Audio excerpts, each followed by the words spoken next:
Inner bearing was fine, but this one is not so good. Well, that is about the extent of my cake decorating abilities. Back on, back together. I hope this works.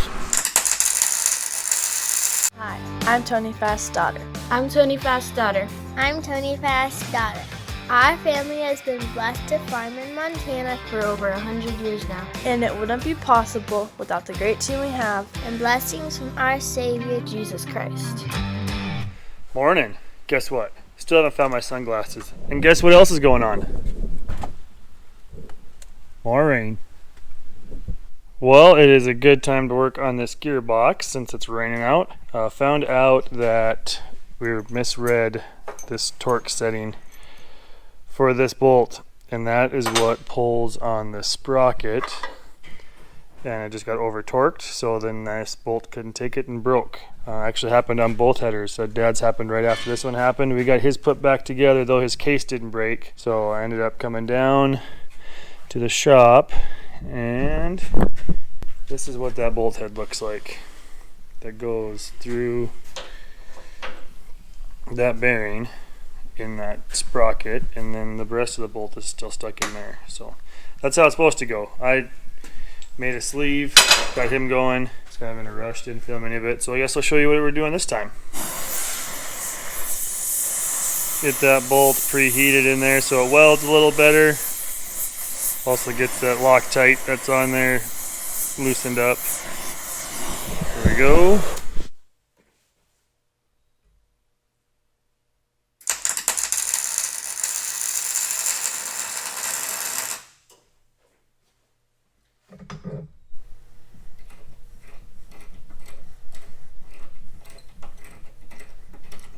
Don't want to touch that. It's warm. There you go. Bolt is out. Well, luckily this block is just a standard 3/8 thread. So I got an inch and must be an inch and a quarter bolt. And we need to make a little sleeve because this is too big to go into to stay centered on that pulley. So what I used yesterday, found a chunk of pipe, and yes, I should have put it in the lathe and done it right, but I just used a drill bit and a grinder. Drilled out the center just a little bit to make our diameter we needed, and then beveled down the outside. So maybe I'll do it actually on the lathe. That'll take too long. I just went and tried that pipe in the lathe, and the chuck won't grab it. It's too small diameter to fit the chucks we got. So doing it the old school way, I guess, the cheater way. It's not really cheating. It's just the only way I can do it.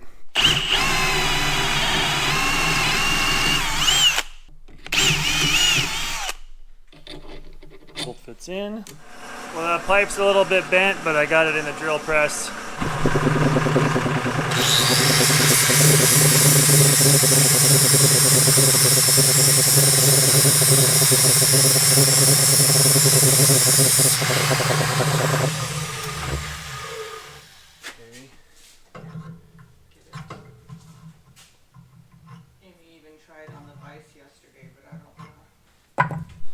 So there we got our bushing cut. It needs to be just a shade shorter than this inner race of this bearing so that it stays tight and holds this from spinning so that the bearing can work properly inside there like that. So that will just get tightened up on here once we have the chain.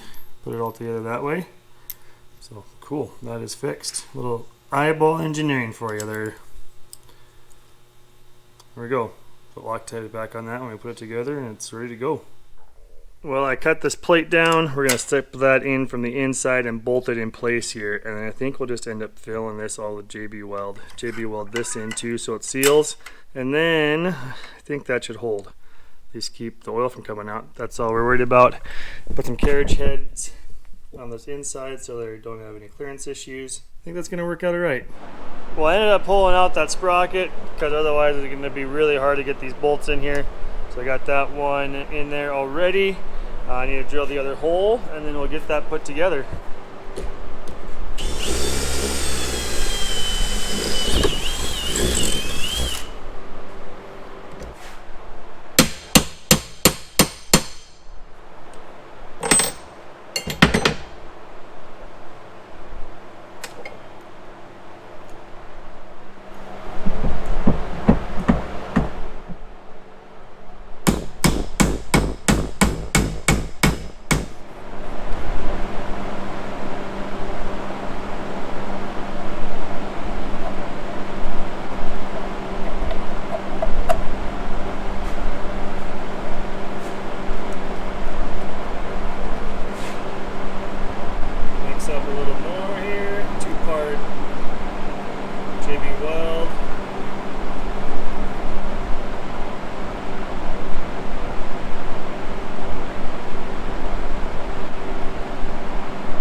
Well, that is about the extent of my cake decorating abilities. I think that's gonna work out okay. Just saved ourselves like $1,250. You remember when I said that when you're greasing stuff, don't look, just grease? Well, this is the wheel seal that I found out. No additional oil has really spilled out of here except for that. So anyway, have it all apart. There's awful glittery. Yeah. But we'll get it cleaned up, get a new seal in it, and throw it back together. So working on the dirt floor, I just put the drum down, and I'm just gonna put the hub basically backwards on the drum. So the studs got to point down, so I'm just gonna put them right in that hole from this side, and then that'll keep that off the ground. And a little higher up, change that wheel seal out, back on, back together. I hope this works.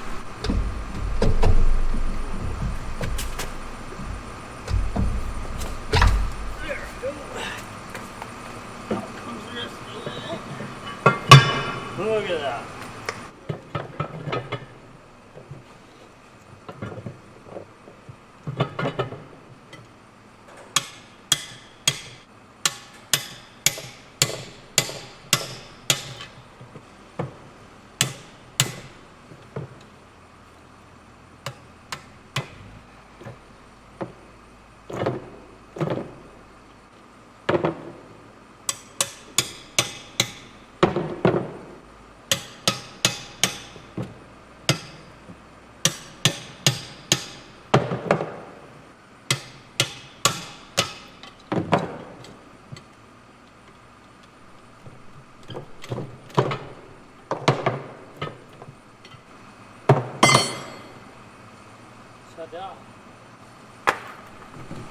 Well, all my numbers in there, you may not be able to see them, they all match up. Same thing. Oil side B370001B. Same thing, right there. So, we're good. That's happy. So here's another one that I just learned when I was calling looking for seals. See if we had one in stock, matching part numbers, all that. The guy at the CarQuest dealer in Glasgow, his name is Chuck, told me that, and I texted this to Warren so I wouldn't be the only one to know, the 370001A or B's are steer axle seals. If it is 0003A, it's for a drive axle. 370025A, it'd be 370025A. That's a lot of weird numbers. Anyway, those are a common trailer wheel seal. So this is from the National Oil Seals numbers, part numbers, okay? They really simplified it really well. That's what you look for on your part number for a steer axle. The 01A for a drive wheel seal would be a, what did I say that? 3A. And for a trailer seal, general, not everyone obviously, 25A is your average general trailer seal. So handy piece of information to know. Save yourself a lot of time if you have some wheel seals just sitting on your shelf. You might be able to match one up knowing that, oh, this one's for a steer. Oh, it's 3A, it's for a drive. 25A for a trailer. Alright, this is all cleaned up. But it's all cleaned up. So we'll put this back in our lovely little temporary cup holder. Races look good. They're not pitted on the outer race. Haven't actually checked the bearing yet, but we'll get there. It's the inner bearing. Say it's good. So, pop that in there. Turns good and smooth. You don't hear anything. Now for the new seal.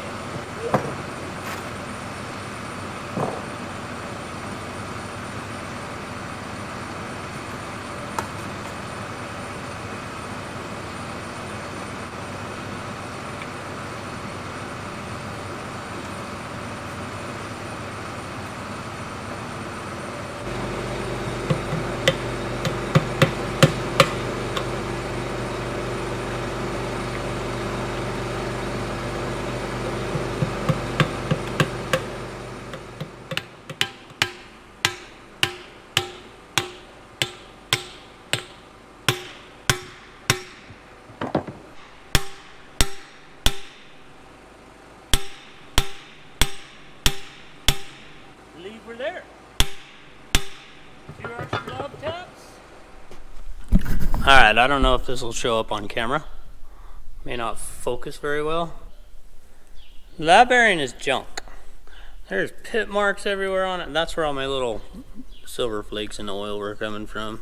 Inner bearing was fine, but this one is not so good. So we're gonna go get a new bearing. I think we'll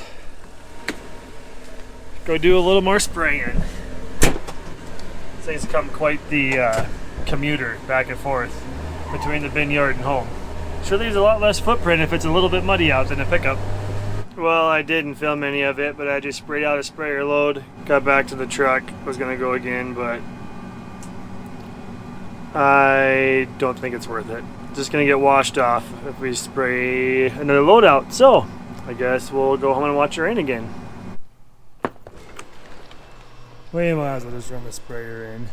Diamond doors.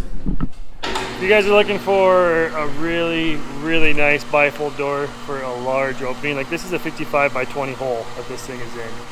Highly recommend these diamond doors. You need to look at them if you are building a shed, shop, anything like that. Hangar. I mean, they're actually kind of started out as an airplane hangar / farmer company.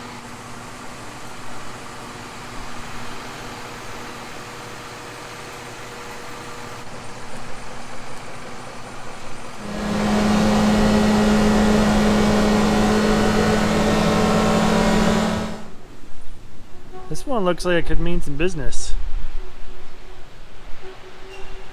Keep you posted.